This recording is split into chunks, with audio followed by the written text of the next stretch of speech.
नमस्ते बहनों, जितिया व्रत की आपको बहुत बहुत शुभकामनाएं। जो भी बहनें जितिया व्रत हैं और जो नहीं हैं वो भी, उनको भी बहुत बहुत शुभकामनाएं। उनके भी पुत्र की लंबी आयु हो। तो बहनों, मैं एक कहानी सुनाने जा रही हूँ, जितिया की कहानी। बहुत पुरानी कहानी है ये। एक समय की बात है, नर्मदा नदी के तट पर कंचनवटी नाम का एक स्थान था।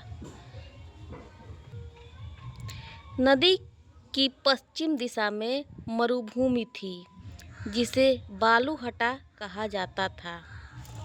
वहाँ विशाल पाकड़ का एक पेड़ था। उस पेड़ पर चील रहती थी। उसी पेड़ के नीचे एक खोखर था, जिसमें एक सियारिन रहती थी। तो बहनों, चील और सियारिन की कहानी बहुत ही पुरानी है, तो आप सुनिए। चील और सियारिन में गहरी दोस्ती थी। एक बार दोनों ने मिलकर कुछ स्त्रियों को जितिया व्रत करते हुए देखा। तब उन्होंने यह व्रत करने का संकल्प लिया। फिर चील और सियारिन ने भगवान जीतवाहन की पूजा करने के लिए निर्जला व्रत रखा। व्रत के दिन उस नगर में एक बड़े व्यापारी की मृत्यु हो गई और व्यापारी का दाह संस्कार उसी मरुस्थल पर किया गया जहाँ चील और सियारिन रहते थे। दिन तो बीत गया, परंतु जब रात हुई तब वहाँ का मौसम बहुत खराब हो गया। बिजली कड़कने लगी, बादल गरजने लगे और वहाँ पर बहुत बड़ा तूफान आ गया। अब सियारिन को भूख लगने लगी। उस स्थान पर मुर्दा जलता हुआ देखकर वह खुद को रोक नहीं पाई और व्यापारी के शरीर को खा लिया। इससे उसका व्रत टूट गया। पर चील ने संयम रखा और नियम और श्रद्धा से अगले दिन व्रत का पारण किया। फिर अगले जन्म में दोनों सहेलियों ने, यानी कि चील और सियारिन ने, एक ब्राह्मण के परिवार में ब्राह्मण की बेटी के रूप में उत्पन्न हुई। चील जो है वो बड़ी बहन बनी और उसका नाम शीलावती रखा गया। शीलावती की शादी बुद्धि सिंह नामक व्यक्ति के साथ हुई।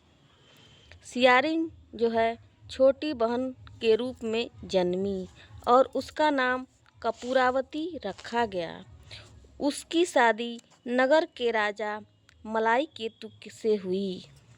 अब कपूरावती कंचनवटी नगर की रानी बन गई। भगवान जीतवाहन की कृपा से शीलावती के 7 पुत्र उत्पन्न हुए, परंतु कपूरावती के सभी पुत्र जन्म लेते ही मर जाते थे। कुछ समय बाद शीलावती के 7 पुत्र बड़े हो गए। वह सभी राजा के दरबार में काम करने लगे। कपूरावती के मन में उन्हें देखकर ईर्ष्या उत्पन्न हो गई और उसने राजा से कहकर शीलावती के सभी पुत्रों के सर कटवा दिए और उन्हें 7 नए बर्तन मंगवाकर उसमें रखवा दिए और लाल कपड़े से ढककर शीलावती के पास भिजवा दिया।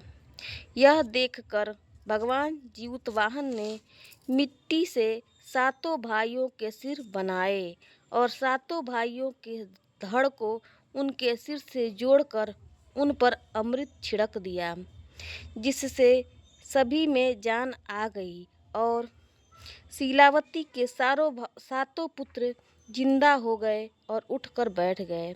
इसके बाद वह सभी 7 पुत्र अपने घर की ओर चले गए। इधर जो कटे हुए सिर रानी ने भेजे थे वह फल और मिठाई बन गए, जो नौकर लेकर जा रहे थे, उन्होंने वो शीलावती को दिए। शीलावती उन्हें पाकर बड़ी प्रसन्न हुई।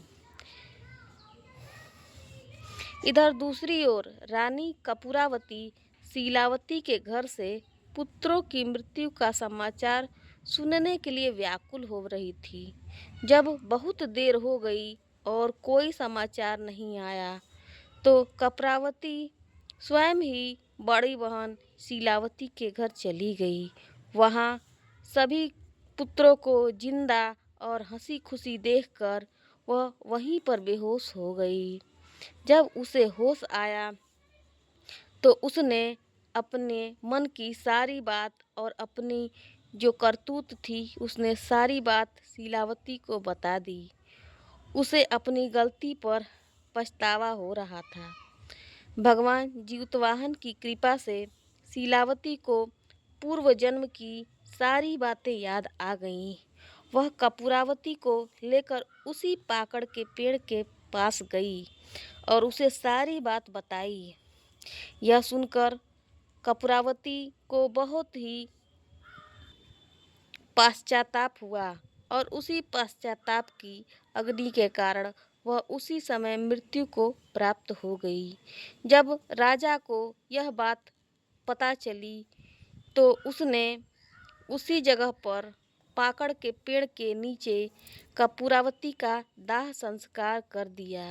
हे भगवान जीतवाहन, जैसे आपने शीलावती के 7 पुत्रों की रक्षा की, वैसे ही इस कहानी को कहने वाले, सुनने वाले और हुंकार भरने वाले सभी पर दया करना और अपनी कृपा बनाए रखना।